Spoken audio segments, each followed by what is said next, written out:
Hello and welcome to the psychic phase. As in the previous video, we didn't have an actual proper psychic phase because none of the models had psychic powers. I've borrowed a Thousand Suns army off my wonderful girlfriend, and they are attacking my Death Guard as earlier. All of the Thousand Suns have pretty powerful weapons. However, they have something which is particularly powerful in that they have two models that have a psychic ability. So we're going to start with the Aspiring Sorcerer, who's this fella.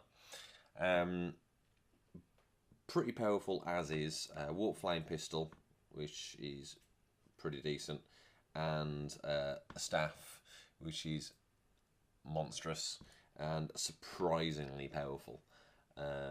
So up close, you're going to struggle.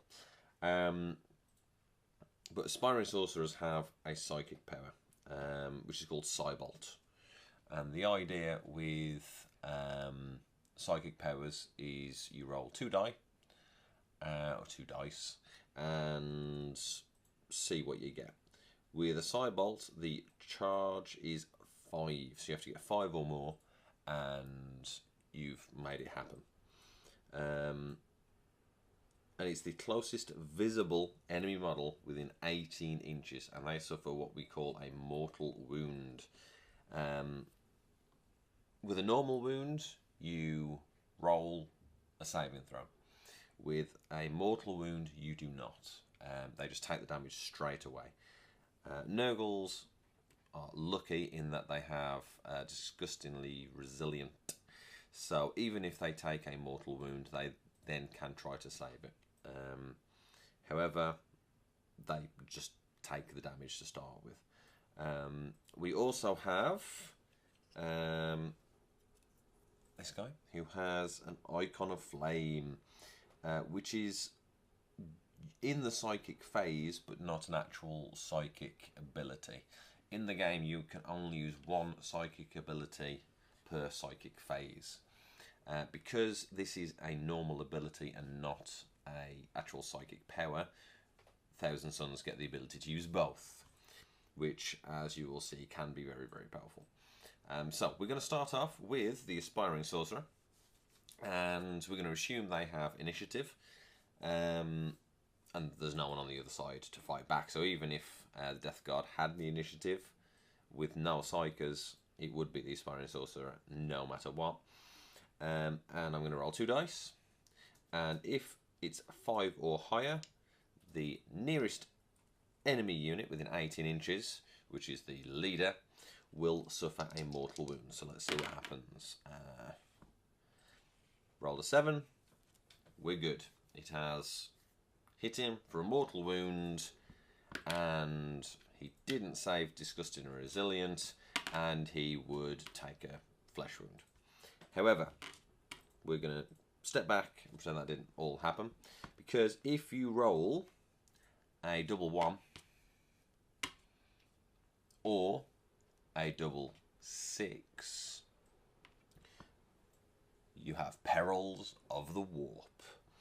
And what happens is the model that used the ability takes D3 mortal wounds. So with D3 mortal wounds, the way it works is you roll a die. So I received a 1, so it would be 1 mortal wound. If I received a 6, you would half that down to 3. So it's always half it and round up. So if it's a 5, that would still round up to 3. If it was 3 mortal wounds, you'd have to roll 3 dice to see if they go out of action. So let's assume it was the 6, and because of the rolls, they would go out of action. And then every model within 3 inches suffers D3 mortal wounds. So this guy would suffer 2 mortal wounds because it's a 3, and this guy would suffer 1 because it's a 2. and then you'd have to roll off to see if they are out of action as well. So 1 round could go from killing this chap to taking 3 of your own out of action. So let's assume it did actually work, and he didn't. He did save it. Because Thousand Suns are very cheeky with their psychic abilities, the Icon of Flame then gets to have a go. And you roll a single d6, and if you roll a 6, it's a mortal wound on the closest enemy. With the psychic powers, they have to be visible. With the Icon, they don't. So I rolled the 1, so it didn't matter. Nothing happened. If I'd have rolled a 6, however, it would have given this guy because he's the closest, a mortal wound. So lots of ways that they can get destroyed in the psychic phase. One interesting thing that is coming in to Kill Team is they announced commanders a few days back, and they are coming out very, very soon. A lot of the commanders have psychic abilities, so it won't be just Thousand Suns who have this ability. I think Iron Hands do as well, but they are, even if they do, they will not be as powerful as the Thousand Suns. And effectively, that is the psychic phase. Thank you for watching.